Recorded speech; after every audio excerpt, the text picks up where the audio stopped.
All right, so I've got a Hicks screen printer. It's a 6-station, and basically my hydraulics are sucking. So here's what happened, right? When I put the screen down and then I screen it and I lift the screen back up, it just starts to sag and it falls back down, and that's miserable. So I bought some new hydraulics for it, and then I looked up how to do it, and I was like, I can't find anything. So here I am to help you out. All right, so if you get down in here, that's where the hydraulic is, okay? Which is a little bit of a pain to get to, but I figured out a system that works. Okay, so this goes down, right? And what you're gonna wanna do, there's a bolt here and a bolt here. And then you're gonna have to take off these two bolts here to get to it. Okay, so the first step is you wanna take these two bolts off, and that's a 9/16, so hopefully you got a ratchet and you can do that. So you take the nuts off and set them to the side. Now, there's these two sleeves, okay? The big ones go on the top, the little ones go on the bottom, okay? And that's because the thing expands out. So this is a little bit of a trick to get out. This has got to be down whenever you take the bottom one out. And watch out, because you're gonna lose your stuff, okay? Those are the little ones, so we want to keep those. That's the bottom. Now for the top one, we got to raise this up, okay, which is a little bit awkward, but you got to raise it up pretty much all the way. And then that lets you get this out, which makes it significantly easier. Okay, so that is the top one. It's got the bigger sleeves on it. Now, the next problem, okay, so we were at a 9/16. Now we got to go to a 1/2 inch. And I don't know if you can see down here, but we need to take these two bolts out, because there's a flathead screw, as dumb as that is, that's right in here that we have to take out to get that hydraulic out. So what we're gonna do is we're gonna take this one all the way out.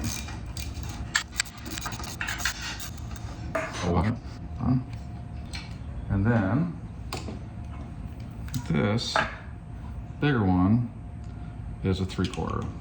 Okay? And you don't have to take it all the way out, you just have to get it out enough that you can swing this thing around, okay? So, now, right here is a flathead screw, and it's big and it sucks, right? So I got a big screwdriver, but the problem is that I've had this one for 12 years, and so it wants to strip it out. So here's what I did, and it works pretty consistently. I spray some WD-40 in there. And I was concerned about this, that I was gonna light the place on fire, but if you heat it up, then it expands that metal and kind of loosens it a little bit. So I just got a torch on here for a second. And now, that screw comes out significantly easier. I tried real hard on the first one, then I got the torch and it finally worked. I was about ready to give up.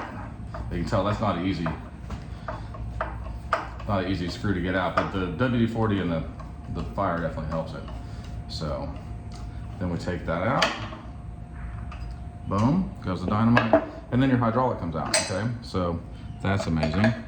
On this one, you can tell there's an arm that expands and contracts, and then there's the other side, okay? So the one that expands and contracts, this side, needs to go in here, and then we put that same button. And you see how that flathead sucks?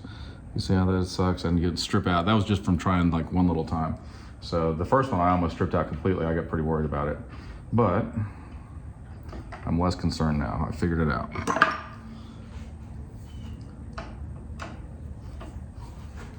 So you tighten this sucker up.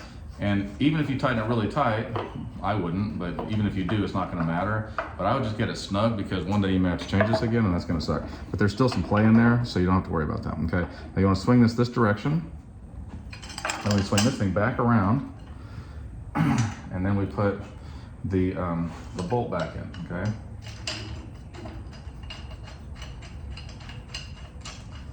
You can go ahead and tighten it down all the way.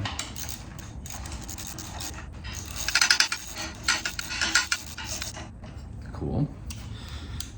And then we want to put this one back in, this bottom arm back in. Okay, we want to keep it down for that. And that was you can tell there's the shorter ones and the longer ones. Okay, the shorter ones go on the bottom. So this is a little bit of a trick, but you want to come in, put one sleeve on there. This thing's sitting right. Put that, and go through the bolt there. Put your other sleeve in, and then go through, and then put your nut on. Okay. Now we're not going to tighten that just yet because we want to give ourselves some play on this other one. And you want to make sure that this is on that side of it before you do that. Okay.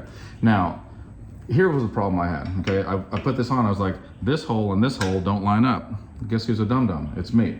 And I was like, how do I do this? Do I have to push this down, mash it in there? Like, do I have to have some kind of special tool? No. Watch. This thing here pivots, and when it does, that goes, you can't really see it from your angle, but it goes down. And then we just do the same thing there.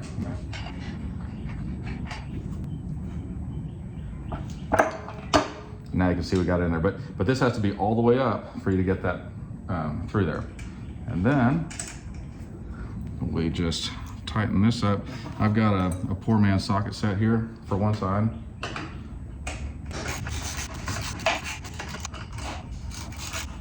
And then boom, that's done. And you see it stays up like it should, which is great. And it keeps lifting, which is also amazing. And it feels nice and tight. So that's how it's done.